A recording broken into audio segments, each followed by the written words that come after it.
যারা চাঁদাবাজি করবে, যারা মাফিয়া তন্ত্র করবে, কোম্পানির কাছ থেকে কোটি কোটি টাকা নিয়ে তারপরে সেই রাজধানীর বুকে এমন হামলা কি শুধুই ব্যক্তিগত শত্রুতা নাকি এর পিছনে আছে গভীর রাজনৈতিক উদ্দেশ্য? আজকের ভিডিওতে আমরা জানবো কে এই ওসমান হাদি, কেন তাকে প্রকাশ্য গুলি করা হলো, একটি রাজনৈতিক হামলা নাকি ব্যক্তিগত বিরোধ, এবং সর্বশেষ তার শারীরিক অবস্থা নিয়ে চিকিৎসকেরা কি জানালেন। চলুন এ সম্পর্কে পার্ট টু পার্ট জানা যাক। করে তুলতে চাই। অনেকে বলে যে তোমাদের কি ইজ্জত মানে প্রেস্টিজ যেতে পারে কিনা যদি না যেত। ওসমান হাদি তিনি ঢাকা ৮ আসনের একজন স্বতন্ত্র প্রার্থী এবং একই সঙ্গে ইনকিলাব মঞ্চের মুখপাত্র হিসাবে পরিচিত। সাম্প্রতিক সময়ে রাজধানীর রাজনীতিতে তিনি ছিলেন বেশ আলোচিত।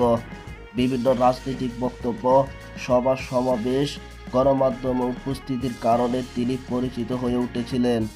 যারা মাফিয়া তন্ত্র করবে, কোম্পানির কাছ থেকে কোটি কোটি টাকা নিয়ে ঘটনাটি ঘটে রাজধানীর বিজয়নগর এলাকায়, যখন ওসমান হাদির জনসম্মুখে হঠাৎ করে দুর্বৃত্তরা খুব কাছ থেকে তাকে লক্ষ্য করে গুলি চালায়। এলাকায় মুহূর্তে সৃষ্টি হয় উত্তেজনা। গুলিবিদ্ধ অবস্থায় তাকে দ্রুত হাসপাতালে নেওয়া হয়। রাজনৈতিক নেতাদের একাংশ বলছেন ওসমান হাদির সাম্প্রতিক রাজনৈতিক অবস্থায় এই হামলার কারণ হতে পারে।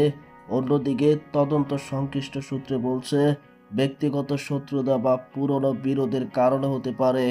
অন্যদিকে হাসপাতালের সূত্রে জানা যায় ওসমান হাদি আপাতত বিপদমুক্ত, তবে এখনও নিবিড় পর্যবেক্ষণে আছেন। গুলিটি গুরুতর কোনো অঙ্গে ভেদ করেনি। কয়েকদিন হাসপাতালে থাকতে হবে বলে চিকিৎসকেরা জানিয়েছেন। তার শারীরিক অবস্থা ধীরে ধীরে উন্নতির দিকে। ওসমান হাদির উপরে হামলার পিছনে প্রাকৃত কারণ কি তা জানতে এখন সবাই তাকিয়ে আছে পুলিশের তদন্ত দিকে। আপনি কি মনে করেন এটি রাজনৈতিক নাকি ব্যক্তিগত শত্রুতা? মন্তব্য আপনার মতামত জানান।